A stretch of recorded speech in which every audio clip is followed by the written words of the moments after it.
اعوذ باللہ من الشیطان الرجیم بسم اللہ الرحمن الرحیم اللہم صلی علی محمد وعلی آل محمد۔ آج جو میرا لیکچر ہے اس کا عنوان ہے کہ اللہ رب العزت ہی عالم الغیب ہیں، اور اللہ رب العزت نے اپنے محبوب محمد مصطفیٰ صلی اللہ علیہ وآلہ وسلم کی زبان سے یہ 20 مرتبہ قرآن مجید میں یہ کہلوایا کہ آپ کہہ دیجئے کہ میں عالم الغیب نہیں ہوں، اللہ ہی عالم الغیب ہے، میں اللہ کا رسول اور اس کا بندہ ہوں۔ یہ ٹاپک مجھے اس لیے چنا گیا کہ عالم الغیب کو ہم آپ صلی اللہ علیہ وسلم یا کسی ہستی کو اللہ کے علاوہ عالم الغیب جب ہم تسلیم کر لیتے ہیں تو پھر اس سے آگے پھر اور کون کون سے عقیدوں کے اندر مسائل پیدا ہوتے ہیں جس کا ہمیں اندازہ نہیں ہوتا۔ تو سب سے پہلے میں قرآن کی چند آیات آپ کے سامنے پیش کروں گا، اس کے بعد پھر میں یہ بتاؤں گا کہ عالم الغیب کے بعد پھر کیا۔ ویسے نبی غیب کی خبریں بتانے والا ہی ہوتا ہے، جنت، دوزخ، آخرت، قیامت کی نشانیاں، لیکن اللہ جب جہاں جس کو جتنا چاہتا ہے غیب کا علم عطا کر دیتا ہے۔ تمام انبیاء 1,24,000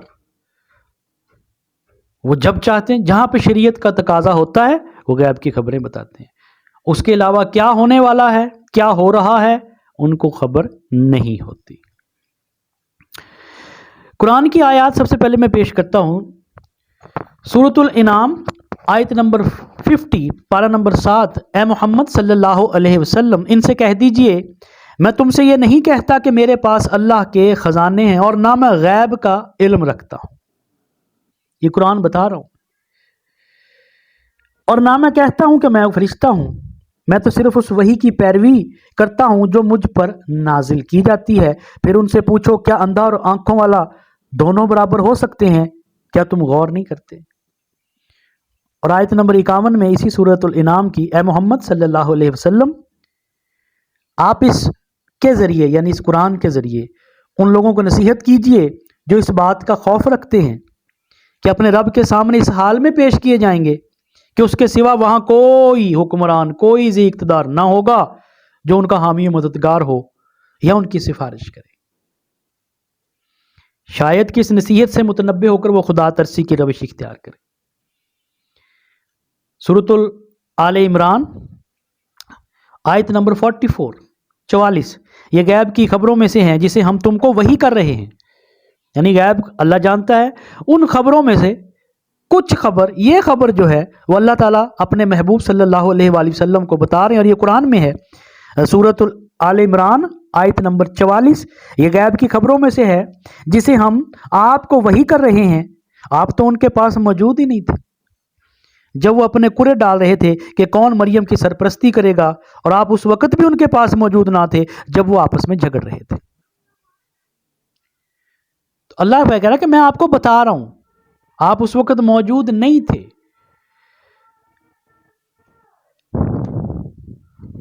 سورۃ النمل آیت نمبر 65 پارہ نمبر 20 ان سے کہہ دیجیے کہ اللہ کے سوا آسمانوں اور زمین میں کوئی غیب کا علم نہیں رکھتا، اور وہ نہیں جانتے کہ کب وہ اٹھائے جائیں گے۔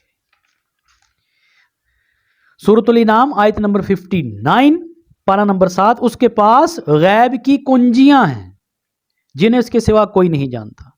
سورۃ اللقمان آیت نمبر 34 پارہ نمبر 21 اور اس گھڑی یعنی قیامت کا علم اللہ ہی کے پاس ہے، وہی بارش برساتا ہے، وہی جانتا ہے کہ ماؤں کے پیٹوں میں کیا پرورش پا رہا، کوئی متنفس نہیں جانتا کہ کل وہ کیا کمائی کرے گا، اور نہ کسی شخص کو یہ خبر ہے کہ کس سرزمین میں اس کو موت آنی ہے، اور اللہ ہی سب کچھ جاننے والا باخبر ہے۔ سورۃ البقرہ آیت نمبر 255 پارہ نمبر 3 وہ جانتا ہے جو کچھ مخلوقات میں اس کے سامنے ہے اور جو کچھ ان سے اوجل ہے، اور اس کے علم میں سے کسی چیز پر وہ احاطہ نہیں کر سکتے سوائے اس کے وہ جس چیز کا چاہے انہیں علم دے۔ سورۃ الاعراف آیت نمبر 187 یہ لوگ آپ سے پوچھتے ہیں کہ آخر وہ قیامت کی گھڑی کب نازل ہوگی، تو کہہ دیجئے کہ اس کا علم تو میرے رب کے پاس ہے، اسے اپنے وقت پر وہی ظاہر کرے گا۔ آسمان اور زمین میں وہ بڑا سخت وقت ہوگا اور وہ تم پر اچانک آ جائے گا۔ یہ لوگ اس کے متعلق تو آپ سے اس طرح پوچھتے ہیں جیسے آپ نے اسے خوب تحقیق کر رکھا ہے، یعنی جیسے آپ رازدار ہوں، آپ کہہ دیجئے کہ اس کا علم تو صرف اللہ کے پاس ہے، مگر اکثر لوگ اس بات کو نہیں جانتے۔ اب اس سے واضح اللہ تعالیٰ یا اللہ کا رسول آپ کو کیسے سمجھائے؟ عبادات میں شرک عیسائیوں نے کیا، صفات میں شرک مسلمانوں نے کر لیا۔ اللہ کی صفات ہے عالم الغیب، اللہ رازق ہے، اللہ مالک ہے۔ آگے چل کے میں بتاتا ہوں کہ آگے اس کے بعد مسائل کیا ہوتے ہیں۔ ابھی صرف قرآن سنیے، سورۃ الہود آیت نمبر 31، پارہ نمبر 12۔ حضرت نوح بھی اپنی قوم سے مخاطب ہو کے فرماتے ہیں، اور میں تمہارے سامنے یہ دعویٰ نہیں کرتا کہ میرے پاس اللہ کے خزانے ہیں، اور نہ ہی میں غیب جانتا ہوں۔ اللہ کے جتنے بھی رسول آئے، جتنے بھی، ان کی ایک ہی بات تھی، توحید، اور وہ واضح کہتے تھے کہ ہم اللہ کی اولادوں میں سے نہیں ہیں، عالم الغیب نہیں ہیں، رازق نہیں ہیں۔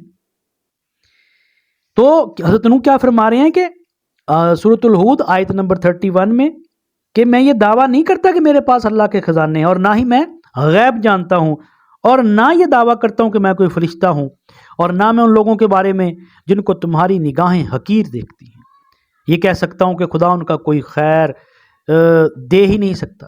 جو کچھ ان کے دلوں میں ہے اس کو اللہ ہی خوب جانتا ہے، اور اگر میں ایسا کروں تو میں ہی ظالم ٹھہروں گا۔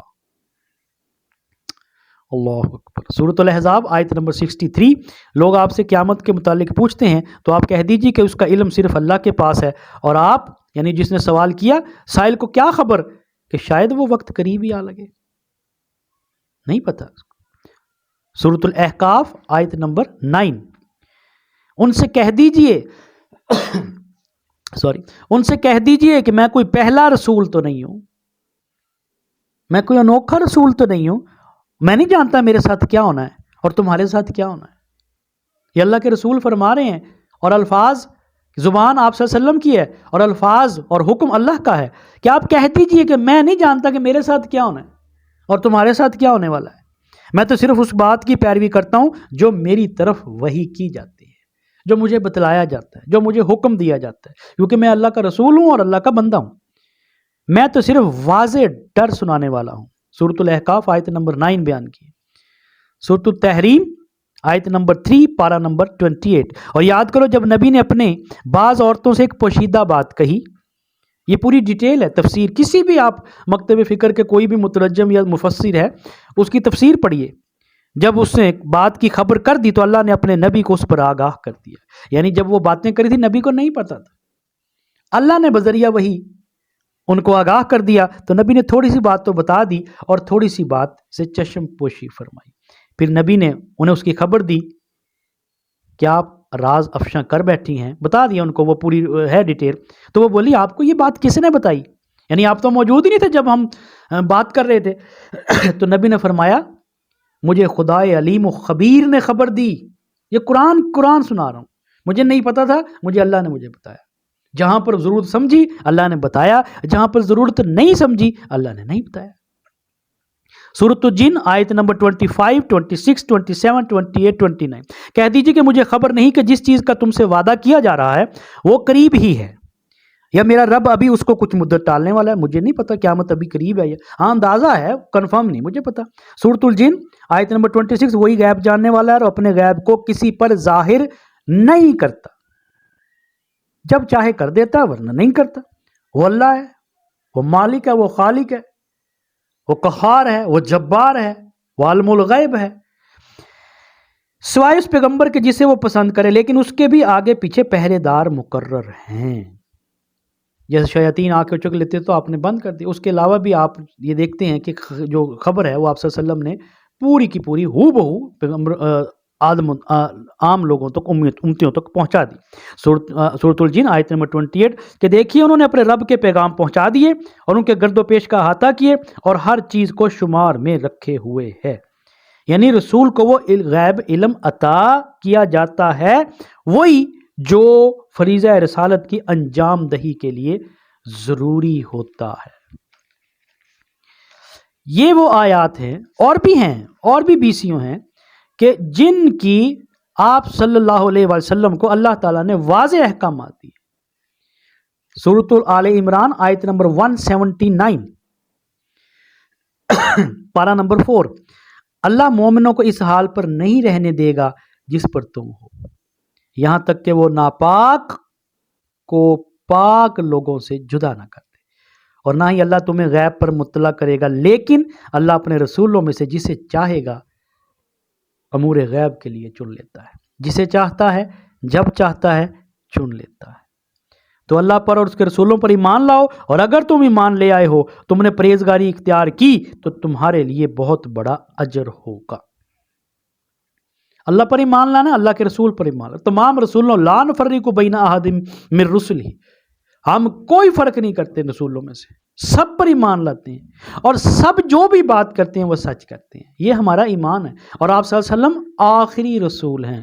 آپ صلی اللہ علیہ وسلم فرمایا لا نبی بعدی انا خاتم النبیین، میرے بعد کوئی نبی نہیں، میں آخری نبی ہوں۔ اس پر ایمان لانا، تمام نبیوں پر ایمان لانا، ان پر نازل ہونے والی کتابوں پر ایمان لانا، اس پر ایمان لانا ہم سب پر فرض ہے۔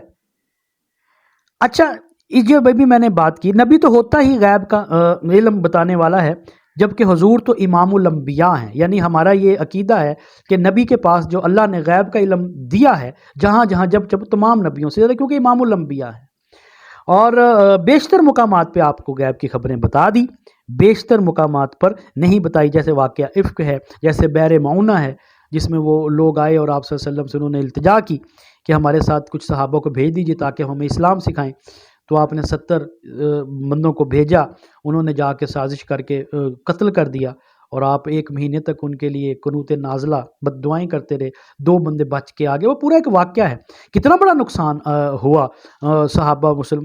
تو عالم الغیب اللہ نے وہاں پر نہیں ان کو بتلایا کہ ان کے دلوں میں کیا ہے، کیونکہ دلوں کا حال تو صرف اللہ جانتا ہے۔ سورہ اعراف میں اس کی کلیئر یہ بات آتی ہے، سورہ اعراف آیت نمبر 188 پارہ نمبر 9، کہہ دیجیے کہ میں خود اپنی ذات کے لیے کسی نفع اور نقصان پر کوئی اختیار نہیں رکھتا۔ یہ اللہ کہلوا رہا ہے آپ صلی اللہ علیہ وسلم سے کہ میں خود اپنی ذات پر، عالم الغیب تو ہر چیز کو جاننے والا ہے، کسی نفع و نقصان پر اختیار نہیں رکھتا مگر جو اللہ چاہے، جب اللہ چاہے تو ٹھیک ہے، ورنہ آپ صلی اللہ علیہ وسلم کے تو دندان مبارک شہید نہ ہوتے۔ آپ صلی اللہ علیہ وسلم کو پتہ ہوتا کہ طائف میں یہ ظلم و ستم ہونا ہے تو آپ نہ جاتے، ان 70 بندوں کو آپ نہ بھیجتے، کتنے نقصانات ہوئے۔ سورۃ الاعراف آیت نمبر 188، کہہ دیجئے کہ میں خود اپنی ذات کے لیے کسی نفع اور نقصان پر کوئی اختیار نہیں رکھتا مگر جو اللہ چاہے۔ اگر میں عالم الغیب ہوتا، اب اس سے کلیئر اور کیا بات ہو سکتی ہے، اگر میں عالم الغیب ہوتا تو اپنے لیے بہت سے فائدے حاصل کر لیتا اور مجھے کبھی کوئی نقصان نہ پہنچتا۔ تو ظاہر سی بات، جب عالم الغیب ہے پھر تو مسئلہ ہی حل ہو جاتا۔ یہ جو لوگ آپ صلی اللہ علیہ وآلہ وسلم کو یہ اس عالم، تو انہوں نے تو سارا کریڈٹ ہی چھین لیا آپ صلی اللہ علیہ وآلہ وسلم سے، جو تکلیفیں، جو صعوبتیں آپ نے اٹھائی، آپ صلی اللہ علیہ وسلم فرمایا جتنا مجھے ستایا گیا کسی کو نہیں ستایا گیا۔ تو جو عالم الغیب ہوتا ہے اس کو تو وہ ٹینشن ہی ختم کہ صبح میرا یہ کام ہو جائے گا، میں نے فتح حاصل کر لینی ہے، تو مجھے تو پہلے پتہ ہے، ساری ساری رات رو رو کے دعائیں مانگنے کی تو ضرورت ہی نہیں ہے۔ عالم الغیب کو پتہ ہوتا ہے کہ صبح یہ کام ہو جائے، یا وہ اس سے اپنا بچ لیتا ہے کہ یہ نقصان ہونے والا ہے، اس سے پہلے ہی اس کی بچت کی کوئی تدبیر سوچ لیتا ہے۔ مجھے کبھی کوئی نقصان نہ پہنچتا، میں تو صرف ڈرانے والا برے انجام سے اور خوشخبری دینے والا ان لوگوں کو جو مجھ پر ایمان رکھتے۔ اب اصل میں بات یہ ہے کہ اللہ تعالیٰ نے رسول اکرم صلی اللہ علیہ وآلہ وسلم کو یہ ساری آیات اس لیے نازل کی کہ آنے والے وقت میں 200 400 500 800 سال میں یہ دروازہ کھل گیا عالم الغیب کا، تو پھر بڑے ہی مسائل آگے کریٹ ہوتے۔ کیسے؟ عالم الغیب اگر کوئی ہستی ہے اللہ کے علاوہ تو وہ بات پھر وہاں تک نہیں رکتی۔ عالم الغیب انسان ٹھیک ہو گیا، اس کے بعد پھر وہ جو عالم الغیب ہوتا ہے وہ پھر سن بھی رہا ہوتا ہے، وہ دیکھ بھی رہا ہوتا ہے۔ اب یہ صفت بھی اس میں آ گئی، چاہے وہ دنیا میں موجود ہے نہیں ہے، اب وہ سن بھی رہا ہے دیکھ بھی رہا ہے، کیونکہ وہ عالم الغیب ہے۔ جب وہ سن اور دیکھ رہا ہے تو پھر وہ حاضر ناظر بھی ہو گیا، وہ موجود بھی ہے۔ یہ فرقے آج کل بنے ہوئے ہیں نا اہل سنت میں، حیاتی اور مماتی، تو یہاں پر حیاتی بھی شروع ہو گئے۔ اس کے بعد وہ داد رسی بھی کر سکتا ہے، کیونکہ وہ عالم الغیب بھی ہے، وہ سننے اور دیکھ بھی رہا ہے، وہ حاضر ناظر بھی ہے، تو وہ داد رسی بھی کر سکتا ہے۔ اب یہ کیسے ہو سکتا ہے کہ ایک بندہ پریشان ہے یا گناہ میں جا رہا ہے یا کوئی اور کا پریشانی میں، اور وہ اس کی داد رسی سن بھی رہا ہے، دیکھ بھی رہا ہے، اچھا اختیار بھی اس کے پاس آ گیا، پھر وہ اس کی داد رسی نہ کرے؟ یہ تو نہیں ہو سکتا۔ کم از کم آپ صلی اللہ علیہ وسلم تو یہ کام نہیں کر سکتے۔ وہ تو پہنچتے ہیں، ان کی مدد کرتے ہیں، انہوں نے تو کفار کے لیے ہمیشہ اچھا سوچا، اچھی مدد کی ان کی۔ تو جب یہ مسائل شروع ہو جاتے ہیں، صرف کس سے ہوئے کہ عالم الغیب مانا، جبکہ عالم الغیب صرف اللہ رب العزت کی ذات ہے، اور قرآن میں اور بڑی آیات ہے جو میں نے،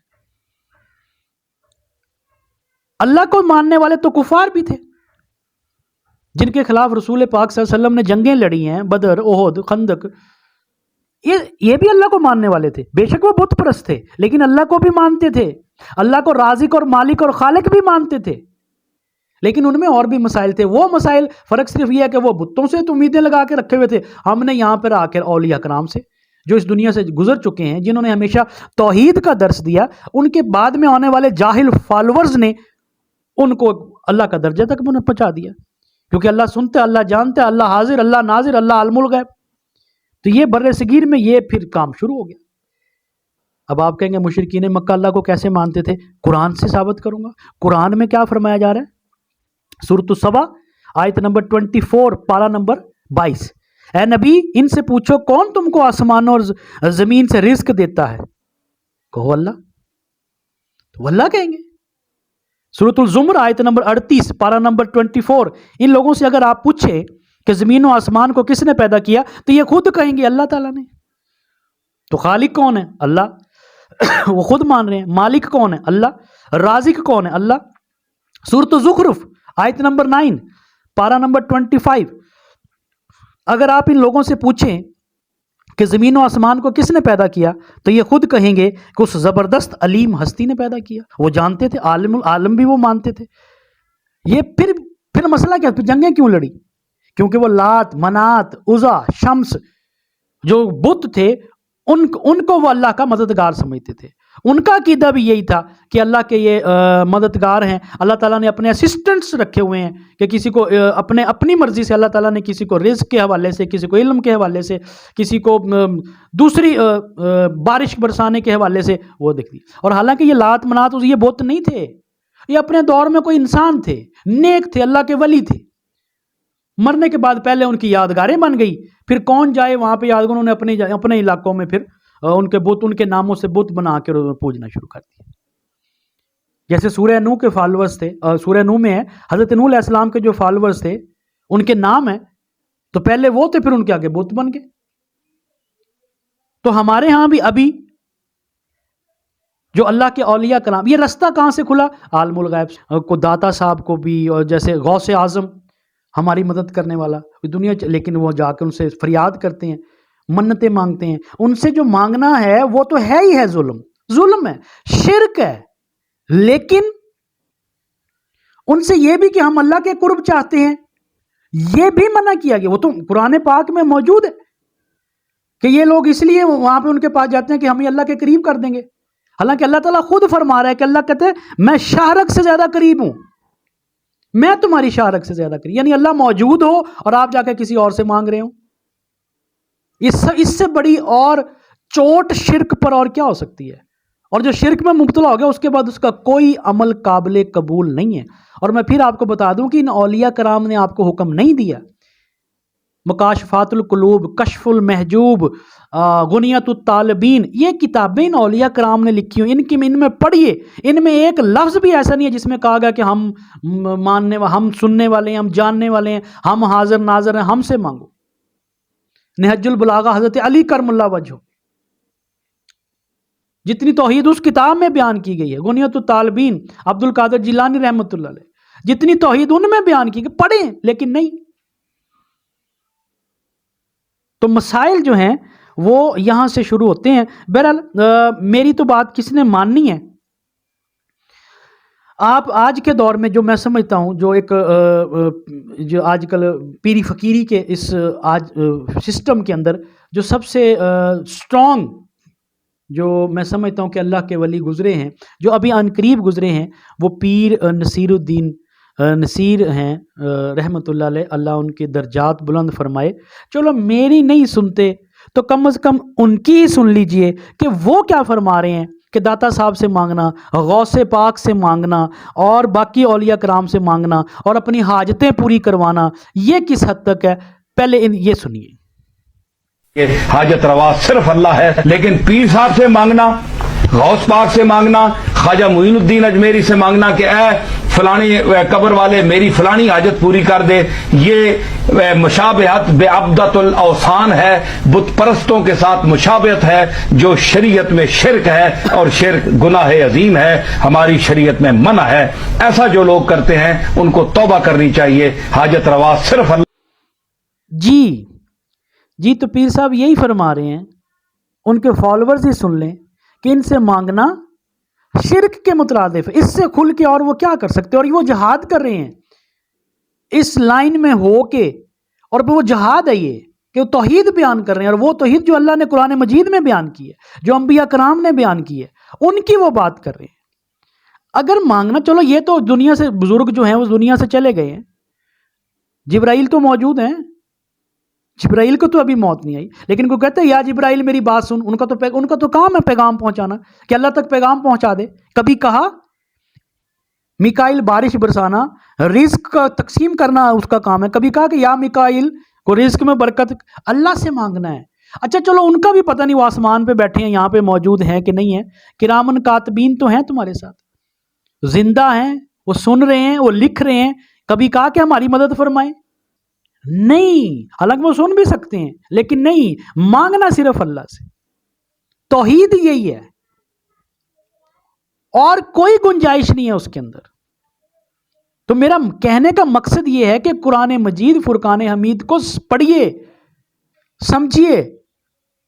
قرآن کا اسلام اور ہے، اور آج کل جو چل رہا ہے کتابوں میں، لوگوں میں، وہ اسلام اور ہے. قرآن کو پڑھ کے سمجھیے، قرآن کو سمجھ کے پڑھیے. آج کل دنیا میں جتنے نان مسلم ہیں، عیسائی ہیں، یہودی ہیں، وہ قرآن پڑھ کے مسلمان ہو رہے ہیں. ہمارے ہاں یہ کہا جاتا ہے کہ قرآن اکیلے پڑھو گے یا خود سے پڑھو گے تو گمراہ ہو جاؤ گے. لا حول ولا قوت الا باللہ. ہاں سیکھنا چاہیے، علماء کرام کے پاس بھی جائیں، ان سے بھی سیکھیں. لیکن اگر آپ کے پاس ٹائم نہیں ہے، بڑے مصروف ہیں، تو خود تو پڑھیں، سمجھ کے پڑھیں.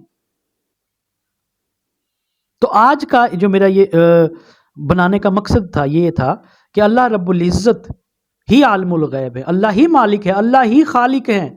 جتنے بھی رسول اور انبیاء آئے وہ اللہ کے پیغام کو آگے پہنچانے کے لیے، اور انہوں نے یہی فرمایا کہ ہم اللہ کے رسول ہیں، ہم اللہ کے بندے ہیں، ہم ڈر سنانے والے ہیں، ہم خوشخبری سنانے والے ہیں. جب جب اللہ نے چاہا، جو جو پیغام چاہے انہوں نے ہو بہو ویسے پہنچا دیا. اور آخر میں یہ پیغام میں چاہتا ہوں کہ پیر نصیر صاحب کا یہ آخری پیغام ان کی زبانی سنیے، شاید کہ تیرے دل میں اتر جائے میری بات. تے روز چور چور نہ کریا کرو اساں جی فلانے وہ بندہ کی نفع دے سکنا ہے تے نقصان کے دے سکنا ہے. اللہ تعالیٰ زار رہتے، اللہ تعالیٰ نافع، بندہ کے کر سکتا ہے. بندے قبض ہو ونجے گا، اپنی قبض نہیں کھول سکنا.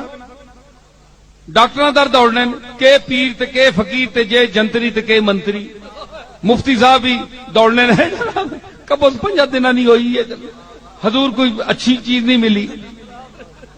بول ونجے تے روک کوئی نہیں سکنا، گولیاں پہ کرنے 3 دہڑے دی کھلنی نہیں اندر.